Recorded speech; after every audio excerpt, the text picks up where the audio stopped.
what you've got is every young man or even older man's dream to have. Why are you flogging them, Pete? Because I've got the real things, and they take a lot of money to keep them running. So if the models can keep the real thing going, we've got a yabba dabba doo situation. So as you get older, your train set gets bigger, doesn't it? That's what I'm learning here. Yeah, that's what it is, yeah. Basically. And mine's a bit too big at the minute. No, I'm an enthusiast, I'll be honest with you. I mean, who doesn't, in their right mind, love a model railway? But I'm not much of an aficionado. So what are we I saw some figures of 1 3/4 inches, 44.45 millimetres. It all went over my head. What size are these things? What I'm selling is my collection covers all the gauges of railway. Yeah. But I'm selling the bigger stuff, like the 7 1/4, which is the big live steam stuff. You know, the stuff you see in parks that kids sit behind. Right. The 5-inch, and the gauge one, which is 10 millimetre, which is like 3 times the size of 00. Okay. I've never run that stuff. I collected it for the detail, but I don't run it anymore. So I concentrated on 7 mil and the real thing. So I'm trimming the collection down a little. Do you know what I find fascinating as well? I was asking somebody about what kind of stuff, and they were pointing out that this is real steam as well, isn't it? These are some of them are, yeah. I mean, everything that I'm selling is unique. It was all built for me. It took 6 and 7. One of the steam engines took 7 years to build. Wow. They're one-offs. They're the highest quality ever. You know, they are the Fabergé eggs of the railway world. So they're not toys. They're works of art. That's why they're so pricey. Beautiful. I mean, I must admit, I was just looking through the catalogue, which is you can have a look online. I'll give people the details of that. You can have a look through and see them. They are just gorgeous in terms of craftsmanship as well. I mean, this I don't want to get too, schmaltzy about it. It must break your heart, Pete, to say. I mean, I know it's for a good cause, but even so, you must love these things. To be honest, no, because I've always collected, and I'm still collecting, big time, but as a collector, you can always improve your collection. And, I'm coming up for 70 by the time these real steam engines are back in steam. They only get 10 years, then you have to start again. At 80, I don't want to be doing it again. I mean, at that point, I want to slow down a bit and just take it a bit easier. So it's like I haven't seen some of these models for 12 or 13 years.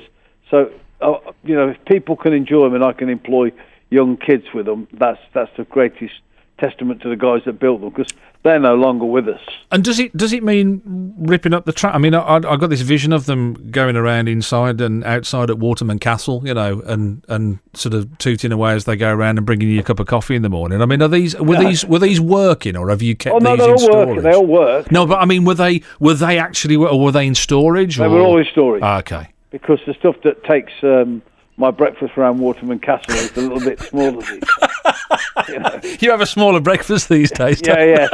Good old age. I love it. Pension doesn't run to the castle. No. There is a part of me that always thinks, if you're a collector as well, though, it's so easy to buy, it's so much harder to sell. Will you be at the auction? Will you be there and watch them go? Make sure they go to a good home. Oh yeah, I mean, I don't think there's going to be lots of problems. I mean, it's a worldwide market, so be interesting to see where they do go. I know there are lots of bids coming in from America, Japan, and Switzerland. Switzerland is a very big collector's market. So how did that happen? Is that because there's just a lot of money in Switzerland? Is there, and it's seen as an investment? Maybe, I don't know. No, I just think that a lot of wealthy guys retire to Switzerland, including English guys, and they still collect stuff. And I have to say, by our standards, European models are about 5 times more expensive. So some of these models may look expensive by UK standards, but I have to tell you, by worldwide standards, they're not that expensive. We're a very unique market when it comes to model railways. We like cheap. We do cheap well in this country. Where abroad they just want quality. I'm just looking at some of the engines in the catalogue, Pete, and just to give people a handle on it, some of the estimate prices for these.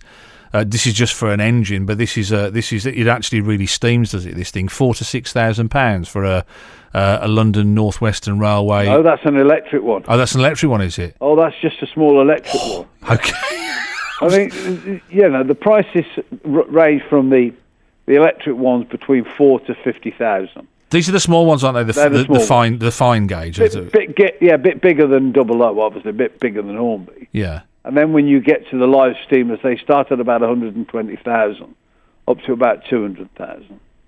One of the things that struck me about this as well is this your stuff as well. These what are they called? Steam table engines? No, none of that is mine. You see, I don't know where that's come from.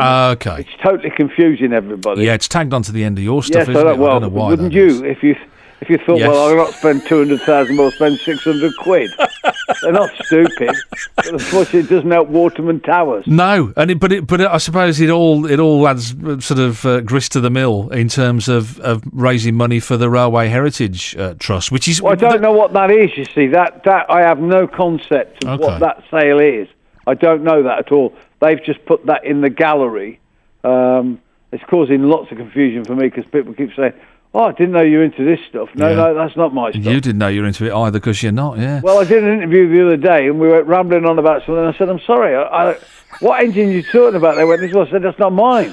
"Well, it's in your catalogue." "It's not in my catalogue." It's in their catalogue, but they've said it's yours. Yeah. The big stuff, before I let you go, talking about the big stuff that will benefit from this, the real engines, How's that go? How easy or difficult is that to make? As you said, I mean, it's it does use a lot of money up, doesn't it? That kind of. It's very difficult because the skills, and if you look at most of the engineers, a lot of them are in the 60s, which they'll be going out in the next, 5 or 6 years.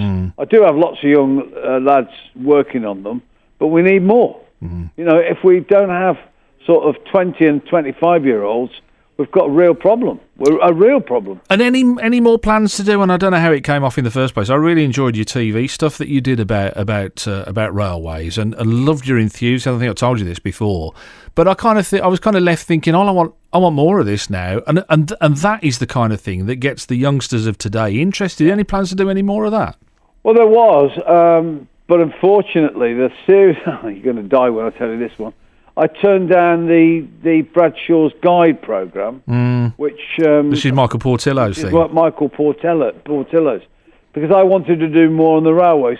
Maybe one of the television companies will come and we'll look at... Because I did write 4 more parts about the unions, about the factories, about apprenticeships, funny enough, and about where the railway goes from here.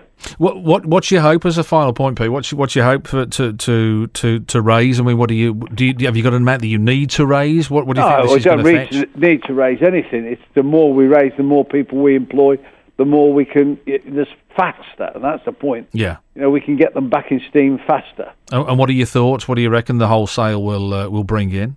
To be honest, you know what? I went into this saying to myself, if I didn't sell anything, that was the way it is. But I mean, I know there's a few bits and pieces sold. So as long as I get 10 people employed out of this, that I will be happy with that. Have you got a little signal I could buy? I've not got much with me today. I certainly can't afford $4,000. But is there any little things I could bid on? That comes in the next auction when I'm really short. When Waterman Towers starts to need a new roof. So I've learnt a lesson. Wait till Pete Waterman's hard up and then make him an offer. Absolutely.